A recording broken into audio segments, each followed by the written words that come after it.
bienvenue à tout le monde. Ravie de vous retrouver pour ce nouveau webinaire. Vous êtes beaucoup d'inscrits aujourd'hui, donc voilà, on a un gros challenge en tout cas pour aujourd'hui.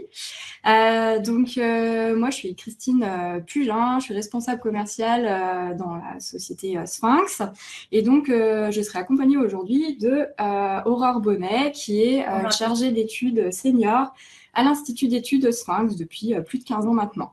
Donc, c'est Aurore qui va vraiment vous partager son expertise voilà, autour de ces bonnes pratiques du questionnaire. Et donc, on est accompagné aussi de Simon Verger qui va vous répondre sur le chat. Donc, n'hésitez pas surtout à lui poser toutes vos questions. Il répond en direct. Voilà. Et puis, on reviendra aussi sur certaines questions fin de webinaire. Bonjour à tous. Alors, pour commencer, voilà, pour ceux qui nous découvrent aujourd'hui, une petite présentation de la société Sphinx. Donc, le Sphinx, on existe depuis plus de 35 ans maintenant. On est historiquement éditeur de solutions logicielles, d'enquête et d'analyse de données. Donc, on va avoir voilà, cette partie logiciel équipement et on a aussi une partie institut d'études. On est à peu près 80 collaborateurs aujourd'hui. Nous sommes basés en Rhône-Alpes, plus précisément près d'Annecy. Et on va avoir un peu plus de 5000 clients actifs voilà, chaque année qui utilisent nos solutions ou passent par notre institut d'études. Alors, un peu plus en détail, voilà, sur les solutions logicielles. Donc, on va avoir des solutions logicielles pour créer des enquêtes qui vont être multicanales, réaliser des analyses qui pourront être quantitatives, qualitatives, vraiment l'analyse des données textuelles, donc collectées via des questions ouvertes. Et puis tout ça, vous allez pouvoir le mettre en forme via de la data visualisation et partager ensuite vos analyses avec des reportings en ligne. Et donc, pour que vous soyez autonome sur l'utilisation des logiciels, on va avoir du support hotline, voilà, pour avoir un support rapide, pour vous aider si besoin, et puis également des formations via notre organisme de formation en interne qui est certifié Calliope, qui va pouvoir vous permettre d'être autonome voilà, sur l'utilisation des logiciels. Concernant l'Institut d'études, donc on va pouvoir réaliser en tout ou partie vos projets d'études, donc soit sur des études quanti, sur des études quali, puisqu'on a aussi tout un pôle quali intégré en interne. Et puis, les chefs de projet vont aussi pouvoir vous accompagner de manière ponctuelle sur des éléments précis de votre projet via de l'accompagnement personnalisé. Alors, pourquoi avoir choisi aujourd'hui cette thématique des bonnes pratiques questionnaires? Eh bien, tout simplement parce que dans le top, en fait, des tendances des études marketing, selon un baromètre MR News de l'année dernière, de 2021, arrive vraiment en première position la connaissance des cibles et la satisfaction et l'étude de l'expérience client. Donc, on va vouloir vraiment réaliser des enquêtes, voilà, pour connaître en fait mieux ces cibles, pouvoir derrière mettre en place des plans d'action. Et le do-it-yourself des enquêtes est toujours d'actualité aujourd'hui. Donc, nous, aujourd'hui, l'objectif va être vraiment de vous donner en fait des bonnes pratiques, de faire un focus là-dessus, sur vraiment la constitution de votre questionnaire, de manière à ce que vos enquêtes sortent du lot. Voilà, donc Aurore va vous présenter ces 5 bonnes pratiques. Donc, on va commencer par la première, commencer par le solfège. La seconde, se glisser dans l'entonnoir. La troisième, se mettre à la portée de sa cible. La quatrième, qui va être de parler simple et efficace avec son questionnaire. Et enfin, d'avoir un questionnaire épuré. Voilà, donc je laisse la parole à Aurore qui va vous présenter toutes ces bonnes pratiques. Alors, la bonne pratique numéro 1 consiste à commencer par le solfège. Ça veut dire qu'avant de rédiger le questionnaire, donc les questions en tant que telles, il y a quelques étapes que nous vous conseillons de réaliser. La première, c'est de bien réfléchir à la problématique et aux objectifs de l'étude, de bien les poser et surtout de ne pas les perdre de vue. La deuxième va consister à définir le périmètre de l'étude et notamment l'unité statistique. Qui est-ce que vous interrogez? Est-ce que ce sont justement des clients ou en interne ou voilà, des stagiaires, etc. De bien savoir qui est interrogé et la fréquence. On va également définir les indicateurs. Donc, pour l'analyse et le rapport, parfois, justement, on dit qu'on part du rapport pour bien rédiger un questionnaire pour connaître quels sont les indicateurs que l'on veut à l'intérieur et du coup, bien les poser. Du coup, ça rejoint également toutes les informations qui vont être à collecter. Quelles sont toutes les informations, même identitaires, donc tous ces éléments qu'il faut vraiment poser pour que le jour où on va rédiger en fait le rapport, eh bien, on se dise, bah zut, je les ai plus. Donc, vraiment, il faut vraiment se poser toutes ces bonnes questions et savoir si justement on n'en a pas oublié. Et c'est ensuite, suite à ce processus, qu'on pourra arriver à la rédaction du questionnaire en tant que tel. Alors, la bonne pratique numéro 2, c'est se glisser dans l'entonnoir. Donc, comme vous pouvez le voir, il y a un entonnoir qui va comporter deux éléments principaux. Le premier, c'est que les questions d'identité, on les place plutôt à la fin d'un questionnaire, alors que les questions en tant que telles de l'étude, celles qui constituent le corps de l'étude, vont être plutôt posées au début, en sachant qu'en plus, on va aller du général vers le particulier. Alors ça va avoir lieu pour notamment, par exemple, les questions de satisfaction. On a tendance des fois à se dire, bah, tiens, la question de satisfaction globale, bah, je la mets à la fin. Finalement, c'est mieux de la mettre au début parce que ça permet de prendre le pouls, de prendre la température, de savoir, par exemple, si quelqu'un est satisfait ou pas globalement. Par exemple, il a suivi une formation. Est-ce que la personne est satisfaite de la formation ou pas? Ce qui permet ensuite d'aller dans le détail. Et si, par exemple, il y a eu un problème sur Internet, bah, c'est un élément qui est important à prendre en compte, mais la satisfaction globale était quand même très bonne. Alors que si, toujours pour ce problème, par exemple, d'Internet, je l'aurais posé au tout début, bah, on serait allé dans le détail et forcément, la satisfaction globale, eh bien, elle aurait tenu compte de ce point-là et finalement, on n'aurait pas eu la véritable satisfaction de la personne. Donc, ça engendre un biais. Donc, c'est pour ça qu'on part souvent du général vers le particulier. Ça permet aussi, alors mettre les variables d'identité à la fin, ça permet de mettre en confiance le répondant. Ça veut dire que, par exemple, quand on commence un questionnaire, si on nous demande nom, prénom, classe d'âge, etc., ça peut être assez perturbant de commencer par ces champs-là alors qu'on ne connaît pas les autres questions, on ne sait pas quoi on va répondre. Donc, ça permet de mettre vraiment en confiance. Ça permet aussi que si la personne, elle reçoit votre message et le questionnaire, qu'elle commence à y répondre, si elle doit s'absenter pour une réunion, les questions d'identité, c'est assez facile d'y répondre à la fin parce que finalement, on n'a pas besoin d'être beaucoup concentré. Donc, c'est pour ça, la concentration, elle est maximale au début d'une tâche. Donc, si la personne, au contraire, elle a les questions au tout début, ça lui permet qu'elle est vraiment concentrée sur ce qu'elle a à faire. Et les questions d'identité, elle peut y répondre de manière plus mécanique par la suite. D'accord? Donc ça, c'est important de bien penser au fait que la concentration, elle est vraiment maximale au début d'une tâche. Vous allez voir que là, vous êtes encore bien concentré. On espère vous garder encore concentré un peu plus longtemps. Alors, ça permet aussi l'utilisation en fait des affichages conditionnels des questions. Donc, dans le Sphinx, les présenter uniquement si ou les renvois. Cela permet une scénarisation qui est adaptée et du coup, un ordre logique. Donc, au niveau de l'effort qui est demandé aux répondants. On vous glisse ici une astuce IQ, c'est que vous pouvez avoir commencé la rédaction en fait de votre questionnaire et vous avez la possibilité, si jamais vous aviez modifié la liste des variables par rapport à la liste du formulaire, pour ceux qui connaissent, on peut avoir une liste et un ordre différent. Et du coup, ici, vous verrez que vous pouvez réorganiser la liste des variables ou la liste du formulaire dans un sens ou dans un autre pour que le tout soit plus cohérent. Donc, ne pas hésiter à déplacer vos questions. Ces fonctions sont faites pour justement les réorganiser. La bonne pratique numéro 3 consiste à se mettre à la portée de sa cible. La première des choses, c'est de parler la langue du répondant. Vous avez la possibilité dans le logiciel d'avoir une fonction qui s'appelle « Demander ». Donc, plutôt que d'avoir un lien en français et un autre lien en anglais, il est préférable d'avoir un seul lien. Et quand la personne clique sur ce lien, vous voyez, vous avez une page comme celle qui est derrière, qui s'affiche et qui permet de choisir sa langue. Alors là, je prends souvent l'exemple, on a une de nos collègues qui est partie habiter à Londres et qui, du coup, sa langue maternelle, c'est le français.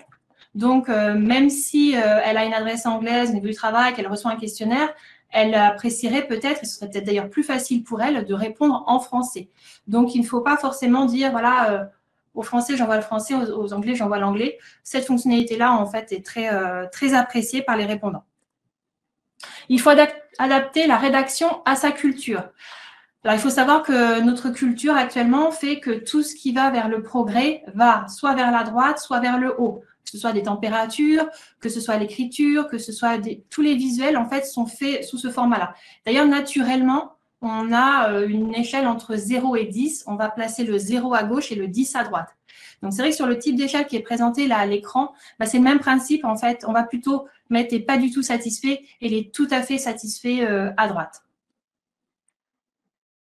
Alors, on essaye de vulgariser les mots savants et aussi de décrire les abréviations. Donc là, vous avez des exemples, la DLC dans le domaine de l'alimentaire, le comité de direction, CODIR. Alors, ce qui est bien, si vous utilisez des abréviations, c'est de mettre, comme ici, comité de direction et entre parenthèses CODIR, ce qui vous permet ensuite de réemployer directement le terme CODIR. En tout cas, de bien le préciser pour qu'il n'y ait pas d'ambiguïté par rapport aux personnes et surtout de ne pas préjuger, on va dire, de l'intelligence des personnes, de se dire, voilà, il vaut mieux avoir des choses qui sont assez claires pour qu'il n'y ait pas de biais dans les réponses. Alors, à l'inverse, si vous êtes sur une cible professionnelle, par exemple, vous pouvez opter pour un vocabulaire qui sera le plus précis, le plus technique possible. Ça va crédibiliser l'enquête, finalement. Donc, c'est bien aussi de prendre des termes qui soient voilà, beaucoup plus techniques. On va essayer de se calquer aux usages sur le fond. Alors, par exemple, pour les enfants, ou notamment tout ce qui est vouvoiement. Donc là, vous avez un exemple. Pour un enfant, on peut se permettre de lui proposer une phrase de type « As-tu déjà lu ce livre ?» On sera beaucoup plus proche de lui. Alors que pour un adulte, dans un cas assez classique, on va proposer « Avez-vous déjà lu ce livre ?» Sur la forme aussi, vous savez qu'on utilise pas mal de canaux de diffusion, que ce soit des écrans, des tablettes, des smartphones, que ce soit par mail, par SMS, par QR code. Donc, il ne faut pas hésiter aussi à bien utiliser le ou les bons canaux de diffusion. Et enfin, on va essayer d'éviter les questions qui font appel à la mémoire. Donc là, vous avez un exemple dans l'alimentaire à nouveau. Combien avez-vous mangé de yaourt durant les 3 derniers mois ? On risque d'apporter un biais à la réponse parce que finalement, la mémoire peut être un petit peu défaillante. Là, sur ce type d'éléments, ça va être quelque chose qui va être répondu de manière assez difficile pour le répondant. Donc, il faut aussi proposer des indicateurs qui soient réalistes, objectifs, pour qu'on puisse bien y répondre et du coup avoir des analyses qui soient également objectives. La bonne pratique numéro 4, elle consiste à parler simple et efficace. Alors, on peut éviter les questions longues. Donc là, vous avez un exemple. De manière générale, lors de votre venue au cinéma, avez-vous l'habitude de prendre du popcorn pour la séance? Il serait préférable de raccourcir cette phrase et de proposer, par exemple, prenez-vous du popcorn pour la séance de cinéma? Donc là, on rejoint l'idée de la concentration. Moins on va demander de choses aux personnes, plus on va être du coup concentré et plus on pourra répondre de manière facile en tant que répondant. On va également éviter les adverbes. Typiquement, utilisez-vous souvent ce produit? Le souvent ou le parfois de Christine ou de Simon va certainement être différent du mien. Donc, il est préférable de proposer des modalités qui sont un peu plus pragmatiques du type, donc, à quelle fréquence utilisez-vous ce produit? 1 fois par semaine, 2 à 3 fois par semaine. Hein, un peu plus de concret ici. On va essayer de s'attacher aussi à n'avoir qu'une seule idée par question. Donc, ici, vous avez un exemple. Allez-vous au cinéma et au théâtre? Si je ne vais que au cinéma, mais pas au théâtre, qu'est-ce que je réponds? Si c'est l'inverse aussi, pareil. Donc, essayez d'avoir vraiment qu'un élément pour y répondre. Donc, ne pas hésiter à faire plutôt 2 questions. Allez-vous au cinéma? Oui, non. Et allez-vous au théâtre? Oui, non. On évite la formulation implicite d'opinion. Donc, saviez-vous que et ne pensez-vous pas que? Donc ici, par exemple, si on avait la phrase « Saviez-vous que vous aviez la possibilité, si je réponds non, en fait, je vais me sentir un petit peu coupable, je vais pas oser, en fait, peut-être dire non. Donc forcément, on va apporter un biais après dans les réponses, dans les analyses, puisqu'il y a peut-être des personnes qui ne vont pas avoir déclaré non. Donc voilà, essayons de ne pas poser ce type de questions. Alors, pareil, dans la même idée, évitez les questions interro-négatives. Ne souhaiteriez-vous pas revenir à la 2e séance? Je ne sais pas s'il faut répondre oui ou répondre non si je veux revenir. Donc ici, il y a un petit flou, il peut y avoir une ambiguïté. Donc pareil, essayons d'être le plus clair possible et de proposer des phrases de type « Souhaitez-vous revenir à la 2e séance ?» Donc beaucoup plus clair, beaucoup plus simple et beaucoup plus efficace. On va essayer aussi de favoriser les clics. Donc là, vous avez un exemple. Combien de temps y consacrez-vous? Ça va être une question numérique qui va nécessiter l'ouverture du clavier. Donc, ce ne sont pas des clics, on ne peut pas en fait avoir des modalités de réponse. Donc, du coup, ça nécessite notamment, par exemple, on pense au smartphone, on a finalement un clavier qui va s'ouvrir. Ça va nécessiter qu'on tape un chiffre. Ça va nécessiter aussi que finalement, quelqu'un va peut-être nous mettre 15 minutes, quelqu'un va nous mettre 1h30. Donc après, en termes d'analyse, pareil, ça va être difficile de le faire. Donc, il vaut mieux proposer une réponse, enfin une question de type « Combien de temps y consacrez-vous » avec les réponses « Moins de 15 minutes, 15 à 30 minutes, 30 minutes et plus, etc. » Donc ça va permettre à la personne simplement de cliquer dans des tranches. Et finalement, on regardera les analyses avec ces tranches bien découpées, vont être amplement suffisantes. On va également essayer d'optimiser les questions ouvertes. Alors, souvent, quand on a une satisfaction globale, puis des satisfactions partielles par thème, on a tendance à vouloir ajouter une question ouverte pour chaque partie, avec commentaire. Ici, on s'apercevra que finalement, les personnes elles mettent un commentaire des fois sur le premier élément, après, elles continuent, puis elles mettent idem, ou elles mettent RAS, ou rien de plus. Donc, du coup, après, ça va se retrouver dans nos nuages de mots, dans nos analyses. Il vaut mieux privilégier donc les questions ouvertes en fin de questionnaire. Et moi, souvent, je propose ceci en 3 étapes. Tout d'abord, les éléments qui ont été les plus utiles. Parmi les thèmes abordés, quels sont ceux qui vous seront les plus utiles? Pareil sur les moins. Donc, parmi les thèmes abordés, quels sont ceux qui vous intéressent le moins? D'accord?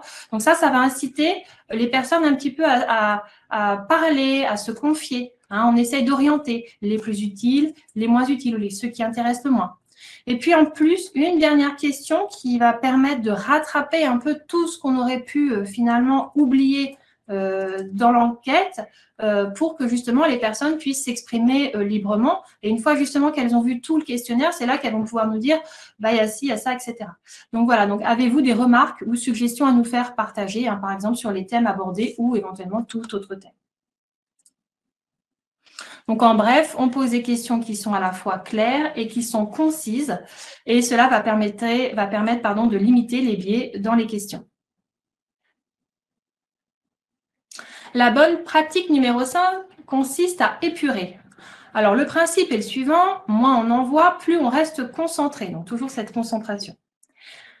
On va essayer d'adopter 3 couleurs maximum dans notre palette. Alors là, vous avez un exemple, justement, on a un logo qui est turquoise et noir, et puis après, on est parti sur des bleus, des violets. On a même introduit des échelles, du rouge vers le vert. Alors, en plus, ces échelles, elles font l'objet un petit peu, c'est un petit peu compliqué parce qu'on oriente quand même un petit peu la réponse qui est apportée. Donc, il vaut mieux partir sur quelque chose où on va être un peu plus neutre. Donc, à la fois dans la présentation globale sur 3 couleurs, là, par exemple, on a du turquoise, du noir à nouveau, puis du blanc. Alors après, ça peut être des dégradés. Dans les turquoises, ça peut aussi être des dégradés. Donc, ça compte seulement comme une couleur. Et après, sur les échelles, par exemple, de 0 à 10, ici, nous, ce qu'on conseille, c'est soit quelque chose qui soit extrêmement neutre, c'est-à-dire tout à fait du blanc, tout en blanc ou tout en gris, la même couleur en fait pour les échelons, ou alors un système un petit peu dégradé, mais un dégradé vraiment très très fluide en fait. On va essayer de simplifier le visuel finalement pour faciliter la lecture. Alors ça veut dire qu'on va essayer d'enlever les E du féminin, les S du pluriel, comme là avez-vous séjourné seul. Également l'exemple ici collaborateur ou collaboratrice, en fait ça va alourdir en fait visuellement le questionnaire et donc ça fatigue en fait le répondant et donc du coup à nouveau moins de concentration. On va essayer d'optimiser la navigation. Donc ici, il y a 2 éléments qu'on peut vous proposer. Il y a le responsive smartphone. Vous disposez dans IQ d'une mise en forme spécifique pour la mise en place de la vue smartphone. Il y a le responsive, mais en plus, vous pouvez opter pour une vue qui soit vraiment, que vous ayez vraiment mis en forme cette vue. Donc ça, c'est tout à fait conseillé de le faire quand vous savez que vous avez justement des cibles qui vont potentiellement utiliser le smartphone. Et pensez également que le mode séquentiel existe. Alors, le mode séquentiel, c'est d'avoir, comme sur l'exemple que vous avez sur votre gauche ici, c'est d'avoir une seule question par page. À chaque fois que je réponds sur la modalité de réponse, par exemple, ici un cœur, je réponds, je passe directement à la question suivante. Donc ça veut dire que déjà, visuellement, on va épurer parce qu'on n'a qu'une question, donc on est bien concentré sur la question. Du coup, ça permet de faire moins de clics, parce que finalement, on n'a qu'un clic pour la question, on n'a pas à cliquer sur le bouton suivant. Et du coup, ça permet d'avoir aussi un bon enchaînement, une bonne fluidité des questions. Je vous propose également d'adapter les ne sais pas, les non concernés. Alors, sur l'échelle que vous voyez au tout début, la première, celle qu'on ne conseille pas, justement, on a l'impression qu'il y a 5 échelons quand on arrive. En fait, il n'y en a que 4 vrais, on va dire, et il y a un ne sais pas en plus. D'accord? Alors, déjà, visuellement, ça va déséquilibrer l'échelle. Également, ça va donner la possibilité à la personne tout de suite de se dédouaner quelque part, de ne pas répondre. Donc finalement, on lui dit, bah oui, vous pouvez ne pas répondre, en fait, vous pouvez tout de suite voir ne sait pas. Hein. Donc ça pose problème. Ça pose problème également parce que si on ne l'avait pas en obligatoire, c'est pour ça que je parle de doser l'obligatoire, hein, parce que si on ne met pas en obligatoire, on ne va pas pouvoir distinguer les personnes qui ont cliqué sur ne sait pas des personnes qui ont omis de répondre à la question.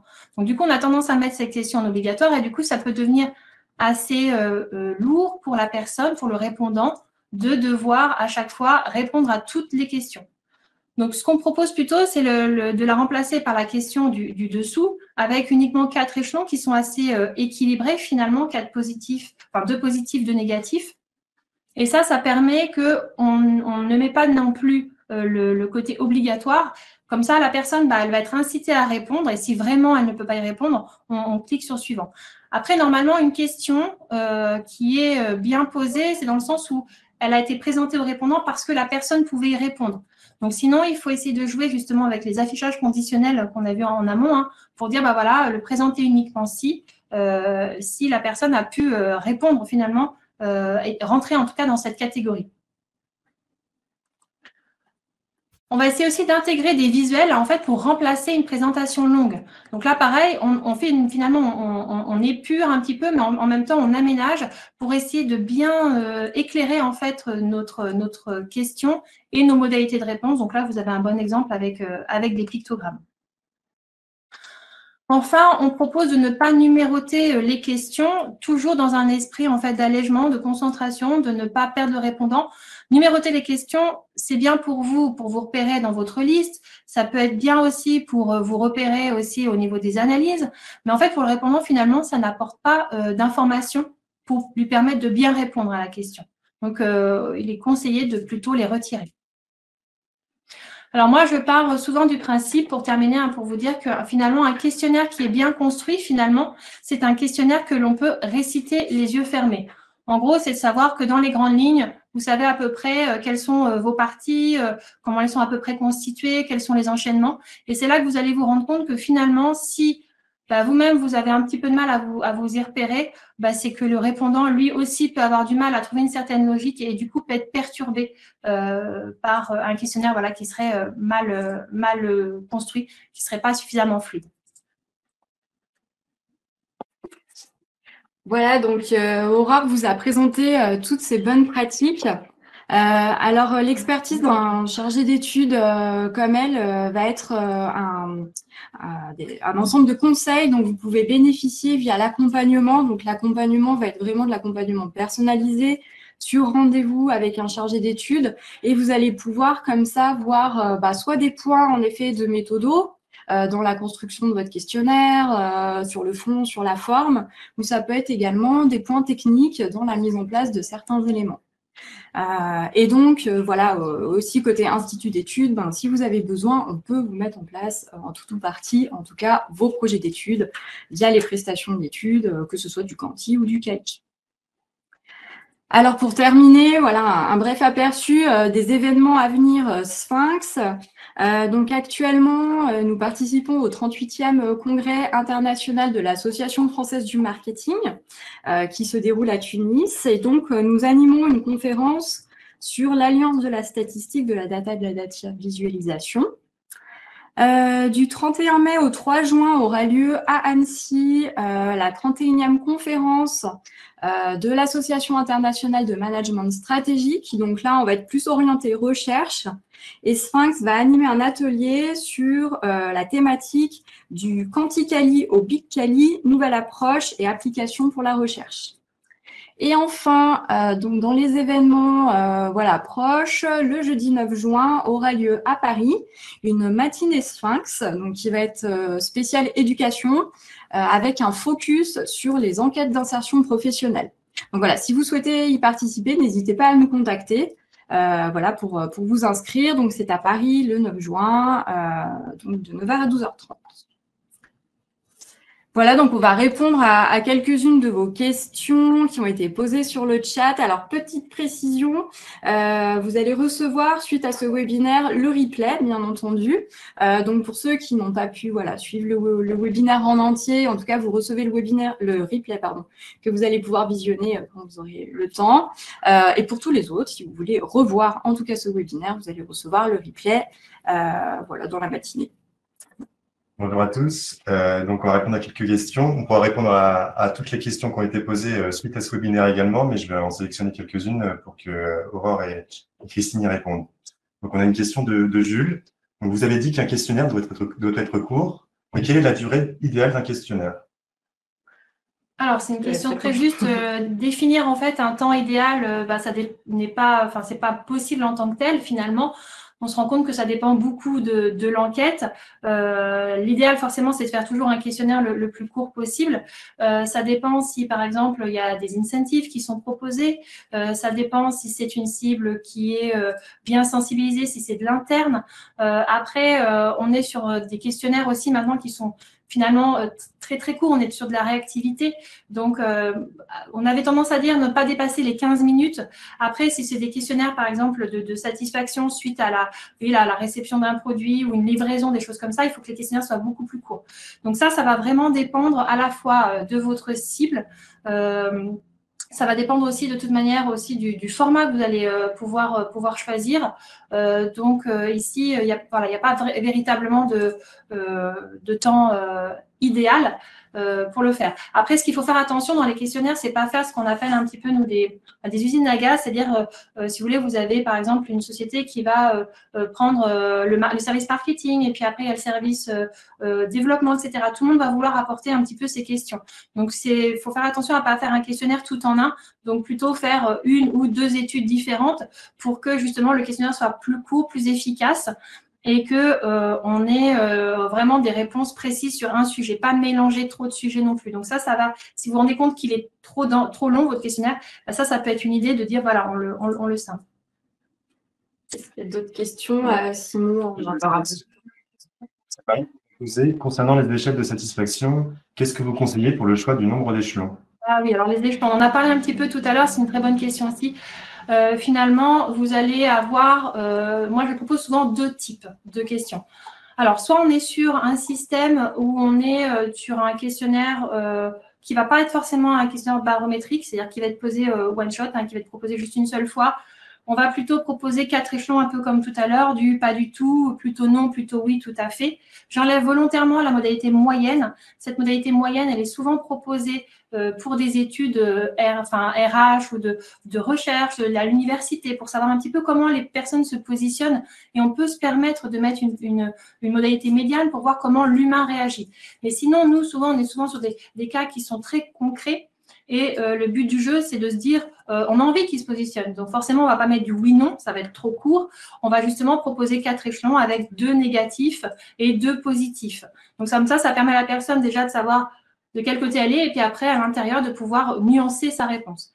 Après, si vous êtes sur quelque chose qui va être plutôt de l'ordre du barométrique, donc une enquête qui va être lancée cette année, qui va être lancée régulièrement, moi, ce que je conseille, c'est de passer sur des échelles entre 0 et 10, un peu plus fines, mais qui restent quand même abordables dans notre culture. On arrive quand même à bien répondre à ce type de questions. L'avantage, c'est que si vous avez une personne qui va être satisfaite, par exemple, elle va mettre une note peut-être de, par exemple, 7 ou 8. Voilà, on va dire un 7. 8, ça va le mettre à 8. Vous avez sur un échelon en 4 points, elle aurait mis plutôt satisfait. D'accord ? Quelques temps après, elle revient, elle répond à nouveau au questionnaire. Donc là, elle est un peu plus satisfaite, ça s'est encore mieux passé. Finalement, sur l'échelle de 0 à 10, elle va peut-être passer justement à une note de 9. Elle va être un peu plus satisfaite, mais elle n'est pas complètement, donc elle n'a pas été jusqu'au 10. Par contre, sur une échelle en 4 points, eh bien, on resterait sur quelque chose où finalement, elle aurait mis plutôt satisfait, mais elle n'aurait pas été non plus jusqu'à à cliquer sur le tout à fait satisfait. Donc, finalement, le fait d'avoir des échelons qui sont un peu plus fins va vous permettre d'augmenter plus facilement ou en tout cas d'avoir des éléments qui sont beaucoup plus fins et donc ça va être mieux en tout cas pour les analyses. Donc bien réfléchir. Donc voilà, donc soit en 4 points, soit en 11 points de 0 à 10. Sinon, est-ce qu'il y a d'autres thématiques qui ressortent dans les questions? Sinon, voilà, Non, je pense dans le temps. On répondra aux autres questions. Ok, très bien. Eh ben, merci à tous en tout cas pour votre attention. Voilà, donc n'hésitez pas à revenir vers nous si vous avez des questions suite à ce webinaire, voilà, ou vous souhaitez en savoir plus sur les prestations de services ou les produits Sphinx. En tout cas, ben voilà, ce fut un plaisir d'animer ce webinaire avec toi, Aurore, et à bientôt. À bientôt, passez une bonne journée. Au revoir. Au revoir.